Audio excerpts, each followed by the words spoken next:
Hi, everybody. It's Dr. Regan Tilley. How are you? I am here today to present on something that I find very important for each of us to understand when we are trying to lose weight, when we become frustrated and just don't think anything we're doing is going to work to help us lose weight. And so, what I wanted to do today is present kind of the foundational reasons behind the metabolic reset program. So we have the quantum metabolic reset, and we do more than just diet. We do more than just food, but we can't let that go. We have to approach all of the angles to help us be the best we can be. So what we're going to talk about today is glucose, insulin, leptin, and ghrelin. So these are all hormones, and outside of glucose and sugar, but the others are hormones, and they have a profound impact on how our bodies function.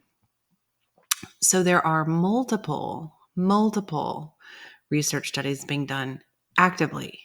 They are already done and have been for decades at this point, but we are still learning more all of the time. So I will add the link to my references in regard to both functional medicine and conventional medicine resources because they all do matter. They're not all weighted equally in my mind, and the purpose behind some of them isn't always as altruistic as others. So what I do have though is references for both. So those will be included in a link attached to this webinar.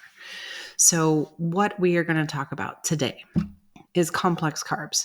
All right. So complex carbs, it's understanding carb and sugar metabolism. It's a complex concept for most people, doctors especially, nutritionists even have trouble. So we will get started with that. So what we have here is a lovely glucose molecule, and it's CHO, carbohydrates, and the different amount and the different attachments makes the different sugars. So what we want to do is discuss and understand glucose dysregulation and how to regulate it and how it impacts your insulin, your leptin, and your ghrelin.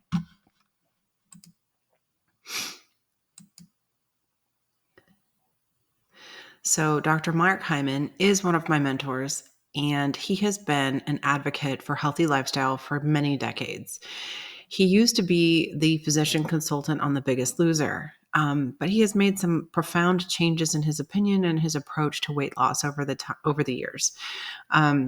There has been this notorious calorie in, calorie out type of mentality. So eat less, move more. That doesn't really work for most people. If you've ever tried to live like that, how did it go for you? How long did your results last? And did you actually have results? It's not sufficient to just tell people to eat less and move more.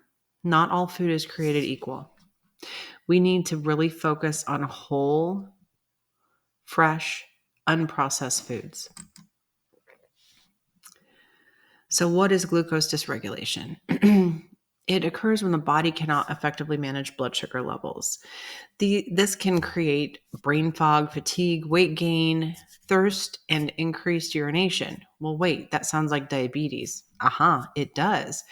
So you could have symptoms of diabetes and hyperglycemia without actually having a diagnosis of the disease just based on what your active blood sugar is in the moment. When you are not processing glucose adequately, and anybody who's worn a continuous glucose monitor and not changed their diet, they will see significant drops in their blood sugar into the 40s and 50s. When they eat, they'll have these rebound spikes in the mid 200s, almost 300. Your A1C might be normal. Your fasting blood sugar in the morning might be normal. So your doctor will tell you your blood sugar is fine. Everything's great. But then you continue to have brain fog, fatigue. You're gaining weight. You're thirsty. Maybe you feel like you have a UTI. Maybe you just are so frustrated because you can't seem to budge the scale, and it doesn't matter what you eat or think because there's not a diet on the planet that hasn't been touted as the right diet that you followed. So chronic glucose dysregulation, where your body's unable to adequately store and eliminate sugar leads to long-term health problems like diabetes and metabolic syndrome. Metabolic syndrome is also elevated lipids, hormonal dysregulation, and ultimately can lead to cognitive decline, heart disease, and more. That's why we call Alzheimer's type 3 diabetes. So what do you do about it? What can you do about it? Okay, this is all very tongue-in-cheek. Eat healthy, live healthy, do your exercise, meditate, be strong, build those lean muscles. Yes, all of these are actually the right things to do, but I want to help you understand why you're doing it and why this is so important. Insulin resistance and glucose intolerance. So insulin resistance occurs when the body's cells do not respond well to insulin, causing higher blood sugar levels. So these little things that look like pills, these are supposed to be glucose molecules, and they're supposed to be getting inside the cell, which is what this little barrier represents. This looks more like a virus to me, but I kind of like the pictures because it gave an idea here. So glucose can't get into the cell where it should be to help the body function, or you are taking in too much glucose and the insulin reserves can't keep up with it. And so what that trains the body to do is to release a lot of insulin whenever you eat, because it's thinking, oh, they're going to inundate me with a whole bunch of sugar. So we just need to have this overabundance of response to something sweet. And then that's when you tank. Your blood sugar drops. Glucose intolerance here, again, is the impaired ability to metabolize glucose. What that means is your body can't store it. It can't eliminate it. It doesn't know what to do with it because A, you have too much fat cells, you have too few lean muscle cells, you're ingesting too much carbohydrate, and you're not exercising, which actually is what moves the glucose into the muscles and the cells where it needs to be. What happens is you have an increased risk of obesity, heart disease, and other metabolic disorders, kind of like we've already discussed. So leptin resistance is huge. This is one of the newer things being studied these days.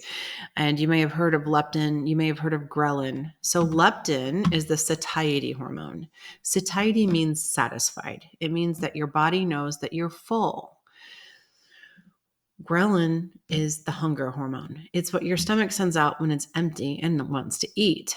So what happens is when we gain weight or when we don't sleep enough or when we hold adiposity for too long, meaning being overweight for too long, our bodies cannot make proper signals, or something that we're finding that goes along with insulin resistance, glucose dysregulation, is leptin resistance, meaning the brain cannot receive the signal because it's used to leptin being high. So here's the trick. Leptin is not a meal by meal, snack by snack hormone. Leptin is a hormone that balances us over time. It is something that our body uses to know feast and famine.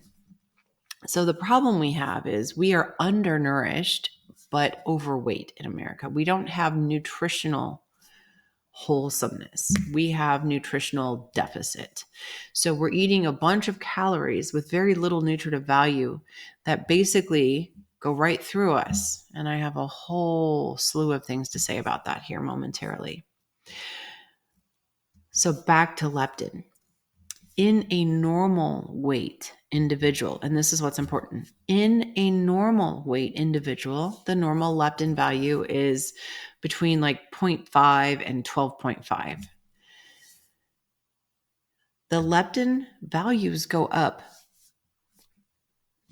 conditionally with your increase in BMI. The problem is a high leptin, the heavier you get, does not a good leptin make.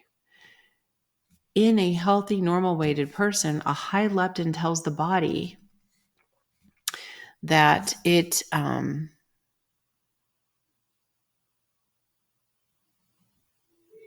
is satisfied, that it has enough food. A low leptin says it's time to eat.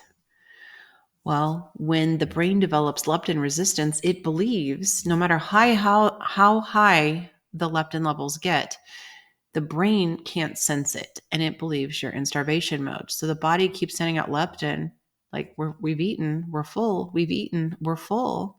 but the brain doesn't get the message. And so it creates hunger. So this often can coexist with insulin resistance, which makes metabolic dysfunction even worse. So here's the thing that's really, really frustrating. Leptin is super important in the body. And if we can't regulate it, we struggle to regulate the other functions in our body. So when fat stores are low, leptin levels decrease, which means the body wants to eat. When fat stores are high, they go up. The problem is there's this set point that once they're past a certain point, the brain doesn't hear the leptin anymore.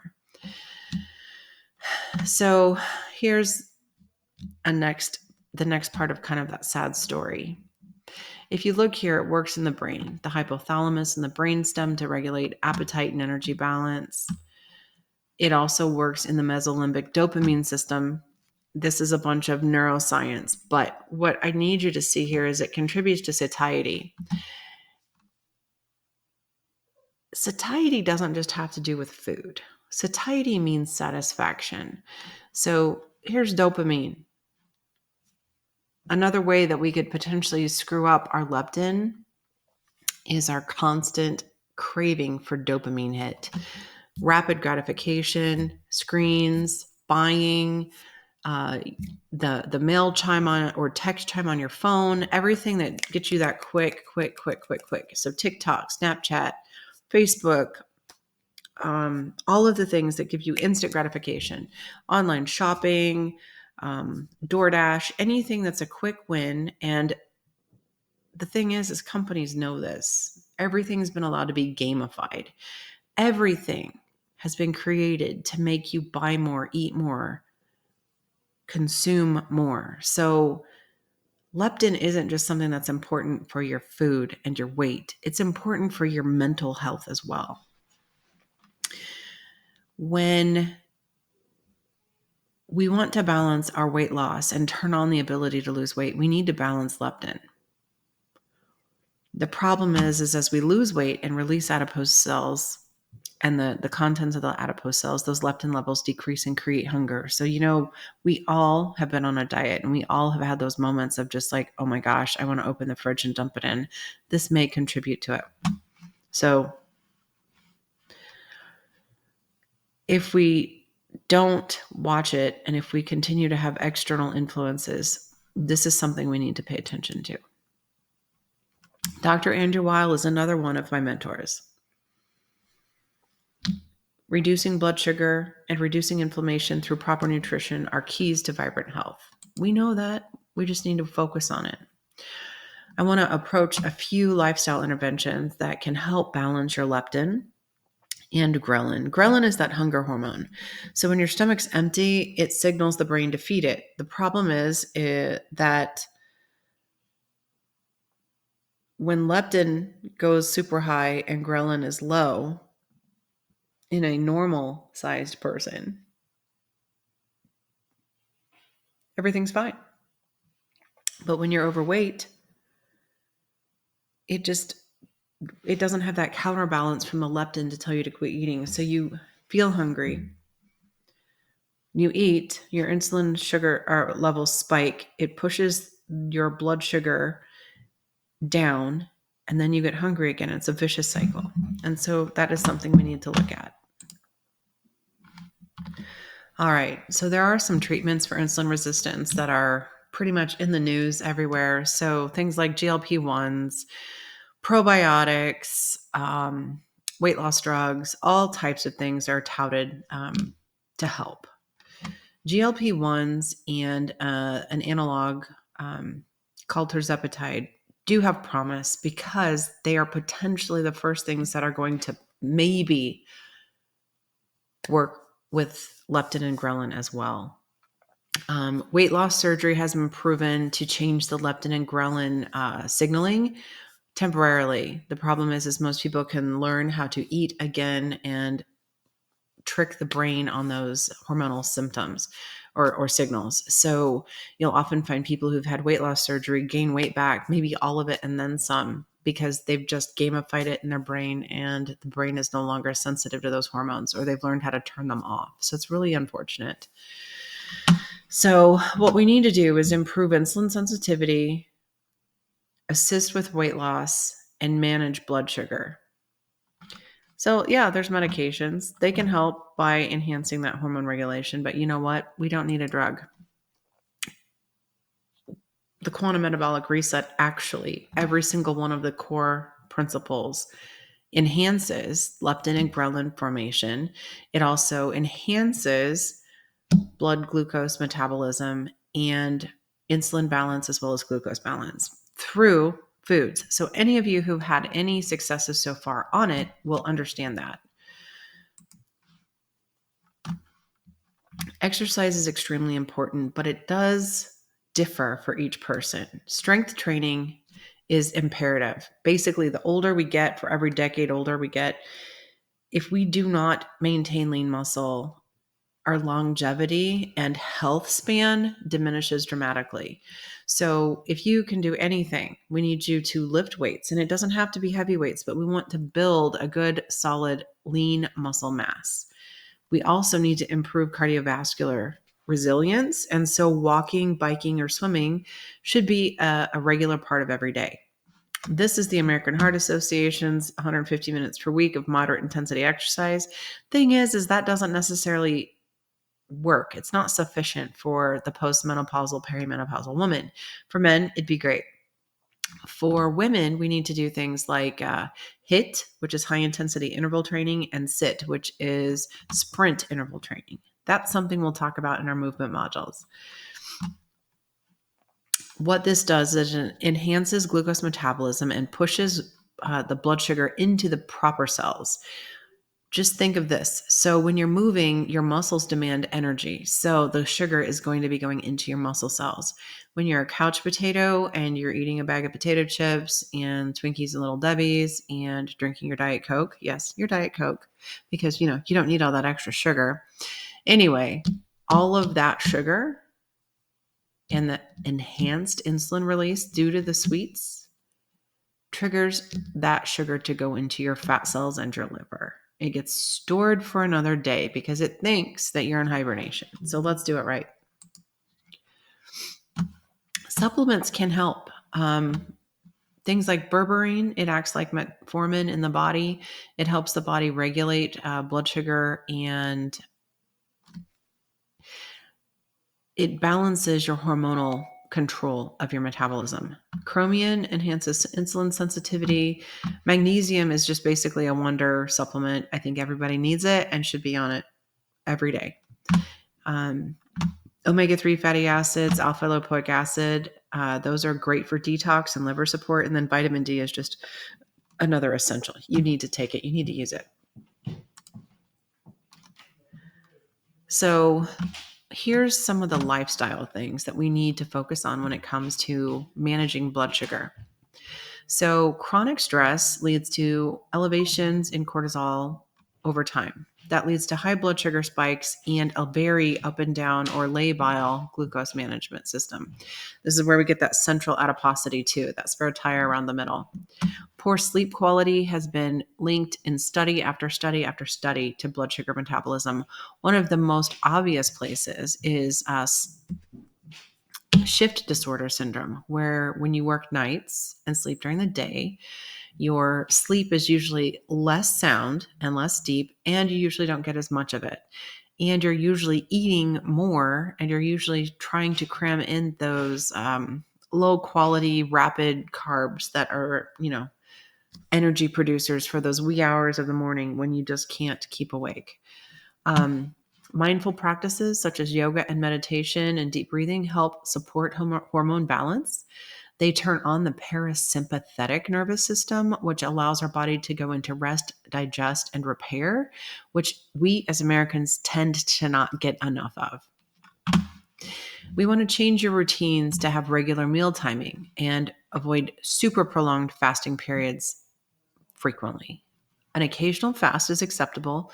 Intermittent fasting is great, but we want it to be routine so the body doesn't have this fear of famine. I forgot to add. Here's the Midwestern oat. I've got two of these here.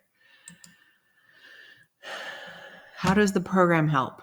So QMR will combine your diet, recommendations for exercise. We can discuss supplements on an individual basis and lifestyle coaching for holistic metabolic health.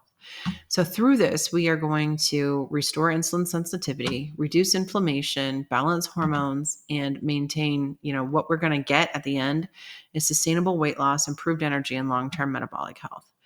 So I hope this was helpful. If you have any questions, please don't hesitate to reach out, and I will be happy to give you some pointers one-on-one. You can put them in the Facebook group or put them in the portal. I'm happy to answer any questions for anybody's benefit. Have a great day, and thanks for watching.